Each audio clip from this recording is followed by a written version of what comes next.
উমরে ফারুক সালাত শুরু করলেন, ফজরের সালাত, আল্লাহু আকবার। In the meantime Abu Lulu এই খঞ্জর নিয়ে উমরে ফারুকের বুকের মধ্যে 3টা স্টেবিং করলেন। একটা মারলেন নাভির নিচে, মারার সাথে সাথে পাকস্থলী কেটে গেল।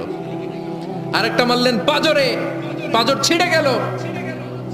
আক্রমণ যে করেছে সে কাতারের মাঝখান দিয়ে যেতে আরম্ভ করলো আর 2 দিকে ছুরি মারতে আরম্ভ করলো। 13 জন সাহাবীর গায়ে ছুরি মেরেছে, 7 জন সাহাবা স্পট ডেথ, জায়গায় মৃত্যু। আমাদের ভবিষ্যৎ প্রজন্ম এগুলো জানে না। ওরা সালমান খান দেখে বড় হয়, ওরা শাহরুখ খান দেখে বড় হয়, ওরা ঋত্বিক রোশনকে দেখে বড় হয়। ওরা মনে করে যে এরাই বড় সুপার হিরো। আমাদের যে কত বড় সুপার হিরো আছে এরা জানেই না। নতুন প্রজন্মের কর্ণকোহরে সৈয়দনা উমরে ফারুকের ইতিহাস পৌঁছে দেওয়ার দরকার আছে না নাই? আজকে আমরা সৈয়দনা উমরে ফারুকের বায়োগ্রাফি সম্পর্কে জানবো। উমরে ফারুক রাদিয়াল্লাহু তাআলা আনহু, the super hero of this উম্মাহ। এই উম্মার সুপার হিরো তিনি, ঠিক কিনা? ওনার মুখের আগে লাঠি চলতো বেশি। সুবহানাল্লাহ পড়বেন না? মাঝে মাঝে লাঠি চালানোরও দরকার আছে না নাই? Is the real super hero of Muslim উম্মাহ। তিনি এই উম্মার রিয়েল সুপার হিরো। এজন্য ওনার জীবনী থেকে আমরা কিছু শিক্ষা নেওয়ার চেষ্টা করব ইনশাআল্লাহ। পড়েন সাইয়েদনা উমরে ফারুক কিভাবে ইসলাম ধর্ম গ্রহণ করলেন, কিভাবে বিশ্বনবীর প্রাণের কলিজার টুকরা হলেন, এটা দিয়ে আমরা শুরু করি। আল্লাহ তাআলা সাইয়েদনা উমরে ফারুকের হৃদয়ের মধ্যে 3টা ধাক্কা মেরেছেন, ইমানের ধাক্কা। আওয়াজ করে বলতে হবে কয়টা? 3টা ইমানি ধাক্কা। এক হচ্ছে বিশ্বনবীর দোয়ার ধাক্কা, এক কি? দোয়ার ধাক্কা। 2 হচ্ছে সূরা হাক্কা দিয়ে দিয়েছেন আল্লাহ এক ধাক্কা, সুবহানাল্লাহ পড়বেন না? 3 হচ্ছে সূরাতু তাহা দিয়ে আল্লাহ দিয়েছেন আরেকটা ধাক্কা। এই 3টা ইমানি ধাক্কা যখন সাইয়েদনা উমরে ফারুকের হৃদয়ে লাগলো, উনি পড়তে আরম্ভ করেছেন আশহাদু আল্লা ইলাহা ইল্লাল্লাহ ওয়া আশহাদু আন্না মুহাম্মাদান আবদুহু ওয়া রাসূলুহু। চিল্লায় পড়েন আল্লাহু আকবার। বিশ্বনবী মক্কায় বসে বসে তাহাজ্জুদের সালাত পড়ে আল্লাহর কাছে দোয়া করলেন, আল্লাহুম্মা আইজ্জাল ইসলাম বিআহাব্বির রাজুলাইনি ইলাইক। ও আল্লাহ, 2 জন লোকের নাম বলবো, 2 জনের দরকার নেই। এই 2 জনের একজনকে আপনি ইসলামের সুশীতল ছায়া তোলে এনে ইসলামকে বিজয় দান করে দেন। মুহূর্তের মধ্যে দোয়াটা কবুল করে নিয়েছে কে? বিশ্বনবী বললেন, আল্লাহ 2 জনের নাম বলবো আজকের দোয়ায়। আবি জাহাল ইবনে হিশাম, হয়তো হিশামের বেটা আবু জাহেলকে আপনি ইসলামের ভিতরে নিয়ে আসেন, কিংবা ওমর ইবনুল খাত্তাব, খাত্তাবের বেটা ওমরকে আপনি ইসলামের ছায়া তোলে নিয়ে আসেন। ওমরে ফারুকের জন্য দোয়াটা কবুল করে নিয়েছে কে? বিশ্বনবীর দোয়ার মাধ্যমে প্রথমে সাইয়েদনা ওমরে ফারুকের হৃদয়ে এক ধাক্কা লাগলো। 2 নম্বরে রব্বুল আলামিন সূরাতুল হাক্কা দিয়ে ওমরে ফারুকের হৃদয়ের মধ্যে দিলেন এক ধাক্কা। পড়েন আল্লাহু আকবার। বিশ্বনবী যখন দোয়া করলেন, ওই দোয়া যখন সাইয়েদনা ওমরে ফারুকের হৃদয়ে স্পর্শ করলো, সাইয়েদনা ওমরে ফারুক সব সময় বিশ্বনবীরে ফলো করতে আরম্ভ করলেন। বিশ্বনবী ডানে গেলে লুকিয়ে লুকিয়ে ওমর ফারুক ডানে যায়, বিশ্বনবী বায়ে গেলে লুকিয়ে লুকিয়ে ওমরে ফারুক বায়ে যায়। বিশ্বনবী একবার মসজিদুল হারামে যে নামাজ পড়তে শুরু করলেন, ওমরে ফারুক তখন বিশ্বনবীর পিছু পিছু ছদ্মবেশে পেছন থেকে যে বিশ্বনবী কিভাবে নামাজ পড়ে দেখতে শুরু করলেন। বিশ্বনবী ইন দ্য মিন টাইম এশার নামাজে আল হাক্কাতুমাল হাক্কা তেলাওয়াত শুরু করে দিলেন। আল হাক্কাতুমাল হাক্কা তেলাওয়াত শুরু করে দিলেন। তেলাওয়াত করতে করতে বিশ্বনবী যখন তেলাওয়াত করতেছে, ওমরে ফারুক এরকম দুলতেছে আর মজা পাচ্ছে। ওমিয়া বিশ্বনবীর কণ্ঠ বুঝি আমার মতো কণ্ঠ, আপনার মতো কণ্ঠ, আহমদ বিন ইউসুফের কণ্ঠ, আব্দুল বাসিতের কণ্ঠ না? বিশ্বনবীর গলায় যে কি সুরের ঝংকার আল্লাহ দিয়েছেন, কি সুরের লহরী আল্লাহ দিয়েছেন, একবার যে শুনতো পাগল হয়ে যেত। আল্লাহু আকবার। বিশ্বনবী সূরা হাক্কা মন্ত্রমুগ্ধ তেলাওয়াতে, মন্ত্রমুগ্ধ সুর দিয়ে, মন্ত্রমুগ্ধ কণ্ঠ দিয়ে তেলাওয়াত করতে লাগলেন। এশার সালাতে ওমরে ফারুক দুলতে লাগলেন। ওমরে ফারুক যত শুনেন অবাক হয়ে যায়, যত শুনেন অবাক হয়ে যায়, যতই শুনে অবাক। কিরে? কারণ তিনি আরবি ভাষা বুঝতেন। এত সুন্দর শব্দের গাঁথুনি, এত প্রাঞ্জল বর্ণনা, এত সুন্দর অন্তমিল, এটা কবিতা না হয়ে পারে না। উনি মনে মনে ভাবলেন, এটা মনে হয় কবিতা। It might be poem, it could be poem. Muhammad মনে হয় কবি হয়ে গেছে, তার কাব্য প্রতিভা দিয়ে সে এটা বানিয়েছে। তা না হলে এত সুন্দর কথা, এটা কবিতা না হয়ে পারে। ইন দ্য মিন টাইম বিশ্বনবী কিন্তু দেখতেছে না যে পেছনে ওমর। বিশ্বনবী তেলাওয়াত করছিলেন, ইন দ্য মিন টাইম বিষ্ণু পড়ছিলেন ওমা হুয়া বিকাউলি শাইরিন কলিলাম মা তুমিনুন। এই আয়াতের অর্থ হলো এটা কোনো কবির কথা নয়, খুব অল্প সংখ্যক লোকই তোমরা ঈমান আনো। সুবহানাল্লাহ পড়েন। এটাকে বলে কোইন্সিডেন্ট। কোইন্সিডেন্ট হুট করে অনেক সময় মিলে যায়, যায় কি যায় না? আপনি একজনের কথা ভাবতেছেন, বাজারে গেলেন, বাজারে যেই দেখেন ওই লোকটা দাঁড়ায় আছে, এরকম হয় কি হয় না? কোইন্সিডেন্ট। ওমরে ফারুক মনে মনে যেটা ভাবতেছে ওই কথা দিয়ে বিশ্বনবী তেলাওয়াত করতেছে, আল্লাহু আকবার। বিশ্বনবী যে আয়াত তেলাওয়াত করছিলেন, আয়াতের অর্থ হলো এটা কোনো কবির বানানো কবিতা না, খুব অল্প সংখ্যক লোকই তোমরা ঈমান আনো। ওমরে ফারুক আটকে উঠলেন, থমকে দাঁড়ালেন। ঘটনা কি? আমি মনে মনে ভাবলাম, কিরে এত সুন্দর কথা, এটা তো মানুষের কথা হতে পারে না, এটা নিশ্চয়ই কবিতা, কবির কথা। কিন্তু মুহাম্মদ এখন আবার পড়তেছে ওমা হুয়া বিকাউলি শাইর, এটা কোনো শায়েরের কবির কথা নয়। কলিলাম মা তুমিনুন, অল্পই তোমরা ঈমান আনো। তার মানে আমার মনে যা চলে মুহাম্মদ এটা টের পায়। মুহাম্মদ গণক। নাউজুবিল্লাহ পড়বেন না? মুহাম্মদ অনেক বড় মাপের একজন গণক। মানুষের হৃদয়ে কি চলে, মনে মনে কি ভাবে, মুহাম্মদ না দেখেও বলে দিতে পারে। ইন দ্য মিন টাইম বিশ্বনবী পরের আয়াতে পড়লেন ওয়ালা বিকাউলি কাহিনিন কলিলাম মা তাযাক্কারুন। এই আয়াতের অর্থ হলো এটা কোনো গণকের বানানো গণনা নয়, খুব অল্প সংখ্যক লোকই তোমরা উপদেশ হিসেবে এটাকে মানো। সুবহানাল্লাহ পড়েন। এবার আর ওমরে ফারুকের সহ্য হয় না, কি আজীব তামাশা। প্রথমে মনে করলাম কবিতা, মোহাম্মদ কয় কবি না, সে কবি না, এটা কবিতা না। তারপর ভাবলাম সে গণক, সে আয়াত পরে পরে বলে দিল এটা গণনা নয়, তাহলে এটা কি? এটা কি কবিতাও না, গণনাও না, তাহলে এটা কি?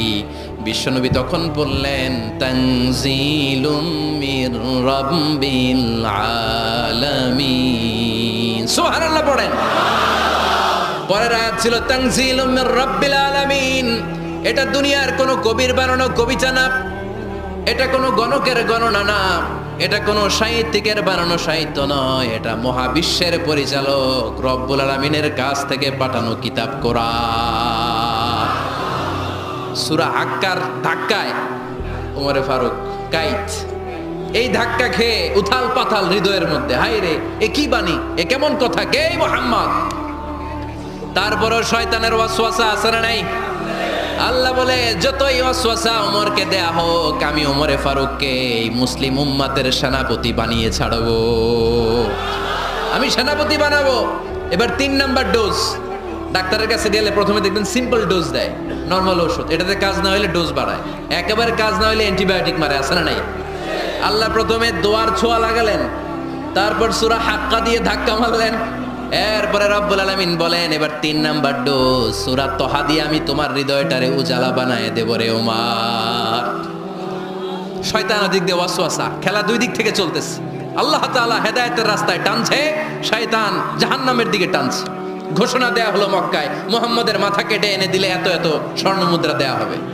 ওমরে ফারুক রাজি হয়ে গেলেন, নাঙ্গা তলোয়ার নিয়ে বিশ্বনবীর মাথা কাটার জন্য ছুটলেন। নাউজুবিল্লাহ পড়বেন না? বনু জাহরা গোত্রের এক লোক বলে আইনা ইয়া আমার, কই যাও?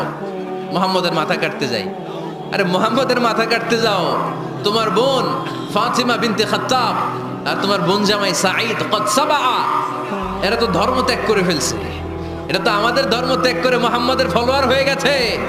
আগে ওমর ঘর সামলাও, পরে মুহাম্মদের মাথা কাটতে যেও। ওমরে ফারুক অবাক হয়ে গেলেন, তলোয়ার নিয়ে বিশ্বনবীর দিকে না যে নিজের বাড়ির দিকে চলে গেলেন। বিশ্বনবীর আপন বোন ফাতিমা বিনতে খাত্তাব, বোন জামাই সাঈদ আর খাব্বাব রাদিয়াল্লাহু তাআলা আনহু, 3 জন মিলে সূরা তহা তেলাওয়াত করছিলেন। পড়েন সুবহানাল্লাহ। মক্কায় লুকিয়ে লুকিয়ে দাওয়াত হতো। খাব্বাব রাদিয়াল্লাহু তাআলা আনহু একটা চামড়ার ফলকের মধ্যে সূরা তহার কয়েকটা আয়াত এনে ওমরে ফারুকের বোন আর বোন জামাইকে শিক্ষা দিচ্ছে, ট্রেনিং দিচ্ছে। সুবহানাল্লাহ পড়েন। লুকিয়ে লুকিয়ে ওমরে ফারুক যখন ঘরে চলে আসলেন, এরা তটস্থ হয়ে গেল। সাইয়েদনা খাব্বাব বিছানার তলায় লুকিয়ে গেলেন। ওমরে ফারুক বললেন দরজা খোলো। ফাতেমা বিনতে খাত্তাব দরজা খোলার পরে নির্মম ভাবে সাইয়েদনা ওমর রাদিয়াল্লাহু তাআলা আনহু বোনের গায়ে আঘাত শুরু করে দিল। বোন জামাইকে আহত করতে শুরু করলো আর বলতে শুরু করলো তোরা পাগল হলি কেন? কি আছে ওই মুহাম্মাদের মধ্যে? কি জাদু নিয়ে এসেছে, সে যাই বলে লোকজন পাগল হয়ে যায়, সবাই তার উপর কালিমা পড়ে ঈমান এনে ফেলে। কি এমন জিনিস তোদের কাছে আছে যেটা দেখে মুহাম্মদকে তোরা ভালোবাসলি? কি আছে? কি পড়তেছিলি আমারে দেখা। ফাতেমা বলে ইন্নাকা রিজসুন লা ইয়ামাসসুহু ইল্লাল মুতাহহারুন। ও আমার ভাই ওমর, তুমি নাপাক। তুমি কি? লা ইয়ামাসসুহু ইল্লাল মুতাহহারুন, পবিত্রতা অর্জন না করে এই কোরআন ধরা যায় না। সুবহানাল্লাহ পড়েন। ওমরে ফারুক গোসল করে আসলেন। ফাতেমা বিনতে খাত্তাব বললেন, গোসল যখন করে এসেছেন এই নেন।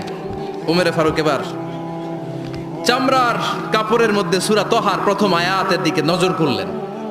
নজর করেই কোরআনের প্রেমে পড়ে গেলেন। পড়েন সুবহানাল্লাহ।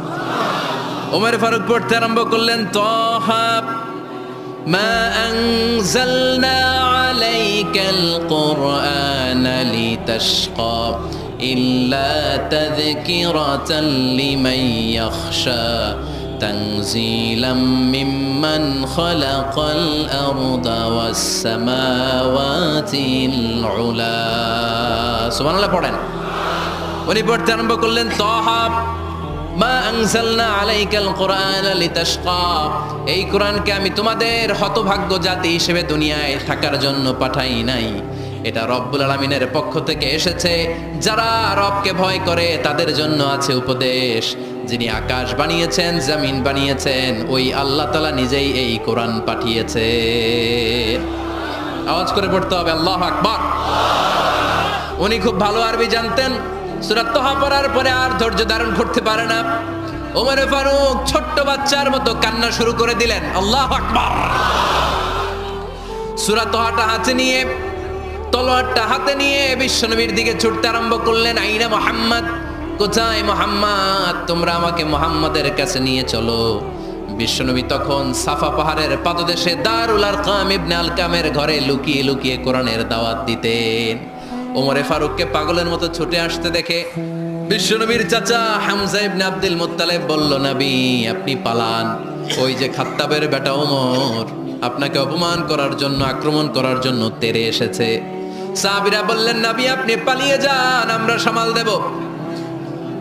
বিশ্বনবী বললেন, না আমি পালাবো না, বরং তোমরা সরে যাও। ওমর ইবনে আল খাত্তাবকে আমার দরবার পর্যন্ত আসতে দাও। আমার তো মনে হচ্ছে ওই যে তাহাজ্জুদের নামাজ শেষে চোখের পানি ছেড়ে যে আমি আল্লাহর কাছে দোয়া করেছি, আজকে আমার ওই দোয়াটা কবুল হতে শুরু করেছে। আমার তো মনে হচ্ছে আমার ওই দোয়া কবুল হবে, আসতে দাও। ওমরে ফারুক এসে বললেন, আশহাদু আল্লা ইলাহা ইল্লাল্লাহ ওয়া আশহাদু আন্না মুহাম্মাদান আবদুহু ওয়া রাসূলুহু, আমি সাক্ষ্য দিলাম আল্লাহ ছাড়া কোনো ইলাহা নাই, নিশ্চয় আপনি আল্লাহর প্রেরিত বান্দা এবং রাসূল। পড়েন সুবহানাল্লাহ। ওমরে ফারুক যখন কালিমা শাহাদা পড়ে মুসলমান হয়ে বিশ্বনবীর হাতে হাত রাখলেন, মুসলিম সাহাবীদের মধ্যে খুশি আর আনন্দের বন্যা বয়ে গেল। মুসলিম হাতে গোনা সাহাবারা আল্লাহর প্রশংসা করলেন। বিশ্বনবী সাইয়েদনা ওমরে ফারুককে জড়িয়ে ধরলেন। ওমরে ফারুক এবার বিশ্বনবীরে বললেন, নবী গো, আলাসনা আলাল হক, আমরা কি সত্যের উপরে আছি নাকি আমরা ভুলের উপরে আছি? বিশ্বনবী বললেন, বালা নাহনু আলাল হক, আমরা এই সত্যের উপরে আছি। সুবহানাল্লাহ পড়ে। আলাসনা আলাল হক, নবী আমরা কি সত্যের উপরে নাই? হ্যাঁ অবশ্যই ওমর, তুমি সত্যের উপরে আছো। ওমরে ফারুক বললেন, তাহলে ফাফিমাল ইখতিফা, তাহলে লুকায় লুকায় আর দাওয়াত দেব কেন? আমি তো কালিমা পড়ে ফেলছি, আসেন আমার সাথে বের হই। ফাফিমাল ইখতিফা, আর লুকায় লুকায় কেন? আসেন আমরা বাইরে বের হই। বিশ্বনবী বললেন, ওমর এটা মাক্কি জীবন, এখানে আমরা একটু গোপনে গোপনে দাওয়াত দিতে চাই। ওমরে ফারুক বলে, না, আমার দায়িত্ব, আমি একটা মিছিল দিতে চাই নবী। আল্লাহর নামের তাকবীর দিতে দিতে দারুল আরকাম থেকে শুরু করে মসজিদুল হারাম পর্যন্ত একটা মিছিল দিয়ে আমি মক্কা কাঁপায়া দেব। অনুমতি দেন। বিশ্বনবী দিতে চায় না। ওমর ফারুক অনেক বুঝানোর পরে স্বল্প পরিসরের একটা অনুমোদন পাওয়া গেল বিশ্বনবী সাল্লাল্লাহু আলাইহি ওয়াসাল্লামের কাছ থেকে। এই 11 জন নিয়েই আমি আল্লাহর নামের তাকবীর দেব। 2 লাইন করলেন। কয় লাইন? 2 লাইন। পেছনে 6 জন, আর এই লাইনের নেতা বানালেন বিশ্বনবীর চাচা হামজাকে রাদিয়াল্লাহু তাআলা আনহু। আর সামনে 5 জন, তার আগে দাঁড়ালেন উনি নিজেই। তাহলে 6 6 12। বললেন এই 2 লাইনই আমরা তাকবীর দিতে দিতে, বেশি না, এই দারুল আরকামের ঘর থেকে আপনারা জানেন যে সাফা মারোয়া এখন যে সাই হয়, এই সাফার পাদদেশে ছিল দারুল আরকামের ঘর। উনি বললেন এখান থেকে ওই যে কাবার গিলাফ দেখা যায়, কাবার গিলাফ পর্যন্ত আমরা এই তাকবীর নিয়ে ওখানে যাব। সুবহানাল্লাহ পড়বেন না? ওখানে উনি দাঁড়িয়ে ছোট্ট একটা ভাষণ দিয়েছিলেন। উনি বলেছিলেন, মান আরাদা আন তাসকুলা উম্মু ওয়া ইয়াতামা ওয়ালাদু ওয়া তারমিলা যাওজাতুহু ফালিয়াসুদ্দানি। খেয়াল করে শুনেন, কান দুইটা খরগোশের কানের মতো খাড়া করেন। উনি এক বাক্যের একটা ভাষণ দিলেন। ভাষণ দিতে জানলে বড় ভাষণ দেয়া লাগে না। এক বাক্যের ভাষণ দিয়ে গোটা বিশ্বকে ঝাঁকুনি মারা যায়। চিল্লায় বলো ঠিক কিনা? ওমরে ফারুক এক বাক্যের একটা ছোট্ট ভাষণ দিলেন। মান আরাদা আন তাসকুলা উম্মু, কে আছো মায়ের এই মক্কায়, কে আছো মায়ের বুক খালি করতে চাও? ইয়াতামা ওয়ালাদু, কে আছো বাচ্চাগুলারে, নিজের সন্তানগুলোরে ইয়াতিম বানাতে চাও? কে আছো তারমিলা যাওজাতুহু, নিজের স্ত্রীকে বিধবা বানাতে চাও? ফালিয়া সুদ্দানি, বুকের পাটা থাকলে আমি ওমর রে থামাও। ফালিয়া সুদ্দানি, দেখি মক্কায় কার এত বড় বুকের পাটা। কে আছো মায়ের বুক খালি করতে চাও, সন্তান রে এতিম বানাতে চাও, স্ত্রীকে বিধবা বানাতে চাও? ফালিয়া সুদ্দানি, পারলে আমারে ঠেকাও। এই বলে উনি আল্লাহু আকবার, আল্লাহু আকবার, আল্লাহু আকবার বলে স্লোগান শুরু করে দিলেন। এক এক স্লোগানে মক্কার মরুজমিন থারথার করে কাঁপতে আরম্ভ করলো। এই মিছিল মক্কার কেউ দেয় নাই। মিছিলের আওয়াজ শুনে আবু জাহেল বাইরিস, উতবা বাইরিস, শাইবা, ওয়ালিদ ইবনে মুগিরা সব বের হয়েছে। কিরে, আমার এলাকায় এত বড় স্লোগান, কার এত সাহস? বের হয়ে দেখে মিছিলের সামনে ওমর। ওমর রে দেখে দিছে এক দৌড়। থামানোর মতো বাপের বেটা মক্কায় দ্বিতীয়টা কেউ ছিল না। আওয়াজ করে বলেন ঠিক কিনা? ওমরে ফারুক আল্লাহু আকবার, আল্লাহু আকবার বলে স্লোগান দিতে দিতে মসজিদুল হারামের ভেতরে ঢুকে গেল। কাবার গিলাফ ধরার পরে সেদিন মিছিল থেমেছে। ওই আল্লাহর নামের স্লোগান সেদিন কেউ থামাতে পারে নাই, কিয়ামত পর্যন্ত কেউ থামাতে পারবে না। চিল্লায় বলো ঠিক কিনা?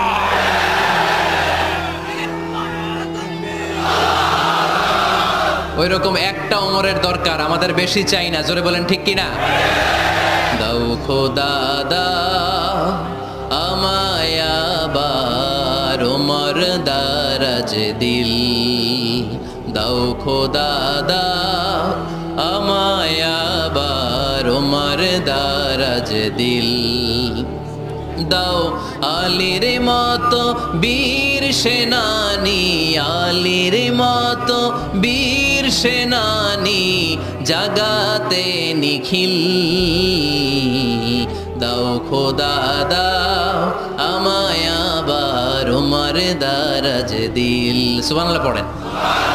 একটা ওমর লাগবে। চিল্লায় বলেন কয়টা? ওই ওমরের অপেক্ষায় বাংলাদেশ সহ গোটা মুসলিম উম্মাহ, ঠিক কিনা? একটা ওমরই যথেষ্ট। আমাদের সেন্ট্রাল লিডারশিপ নাই তো, আমাদেরকে এদিকে লাথি মারলে আমরা ওইদিকে যাই, ওদিক থেকে গুতা মারলে আমরা এদিকে যাই। আমাদের রিপ্রেজেন্টেটিভ, আমাদের প্রতিনিধিত্ব করার মতো কোনো কেন্দ্রীয় লিডারশিপ নেতৃবৃন্দ গোটা বিশ্বে নাই, ঠিক কিনা? আমরা সেই ওমরে ফারুকের অপেক্ষায়, আমরা সেই ইমাম আল মাহাদির অপেক্ষায়। এই ওমরে ফারুক আমাদের মডেল, ঠিক কিনা? থার্ড ইন পজিশন এই পুরা উম্মতের মধ্যে ওনার পজিশন নাম্বার 3। 1 নাম্বার পজিশন বিশ্বনবীর, কার? 2 নাম্বার পজিশন কার? আবু বকর। 3 নাম্বার পজিশন কার? ওমরে ফারুকের। বিশ্বনবী বলতেন লা নবিয়্যা বা'দি, লা নবিয়্যা বা'দি, আমার পরে কোনো নবী নাই। ওয়ালা রাসূলা, আমার পরে কোনো রাসূলও নাই, ঠিক কিনা?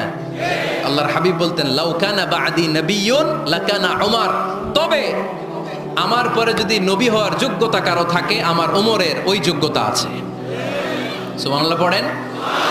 প্রভু তুমি বলেছ রাসূল দেবে না, বলনি দেবে না ওমর, বলনি দেবে না হামজা তারি, খালিদ বিজয় সমর। প্রভু তুমি বলেছ রাসূল দেবে না, বলনি দেবে না ওমর, বলনি দেবে না হামজা তারি, খালিদ বিজয় সমর। প্রভু তুমি বলেছ রাসূল দেবে না। সুবহানাল্লাহ পড়েন। এজন্য আমরা একটা ওমর চাই। কয়টা? বেশি লাগবে? নেতার মতো নেতা কয়টা লাগে? জোরে বলেন কয়টা? ওনার সাথে বিশ্বনবী সাল্লাল্লাহু আলাইহি ওয়াসাল্লামের মুসাহারার সম্পর্ক ছিল। ওমরে ফারুক যে বিশ্বনবীর শ্বশুর এটা অনেকে জানেই না। ওমরে ফারুক রাদিয়াল্লাহু তাআলা আনহু বিশ্বনবীর শ্বশুর ছিলেন। এটা আজকে নতুন শুনছেন, কে কে হাত তোলেন? দেখছেন হুজুর, সঠিক বলছি না আমি? অনেকে আমরা জানি না। মাশাআল্লাহ, জানতে লজ্জা নাই, শিখতে লজ্জা নাই। লজ্জা হচ্ছে অজ্ঞতায় আর মূর্খতায়, ঠিক কি না? চার খলিফার দুই খলিফা, ইসলামের চার খলিফার দুই খলিফা বিশ্বনবীর মেয়ের জামাই, আর বাকি দুই খলিফা বিশ্বনবীর শ্বশুর। সুবহানাল্লাহ পড়েন। সাইয়েদনা আলী রাদিয়াল্লাহু তাআলা আনহু, সাইয়েদনা উসমান যুন-নূরাইন বিশ্বনবীর মেয়ের জামাই। উসমান রাদিয়াল্লাহু তাআলা আনহুর কাছে বিশ্বনবী দুই মেয়েকে বিয়ে দিয়েছিলেন। একজন মারা যাওয়ার পরে আরেকজন। বিশ্বনবী বলেছেন এরপরে আরেকটা থাকলে ওইটারও বিয়ে দিতাম। সুবহানাল্লাহ পড়বেন না? দুইজন ছিল মেয়ের জামাই আর দুইজন ছিল শ্বশুর। সাইয়েদনা আবু বকর শ্বশুর, বিশ্বনবীর স্ত্রী আম্মাজান আয়েশা রাদিয়াল্লাহু তাআলা আনহার বাবা। বিশ্বনবীর স্ত্রী আম্মাজান হাফসা রাদিয়াল্লাহু তাআলা আনহার বাবা ছিল সাইয়েদনা ওমর ফারুক। চিল্লায় পড়েন আল্লাহু আকবার।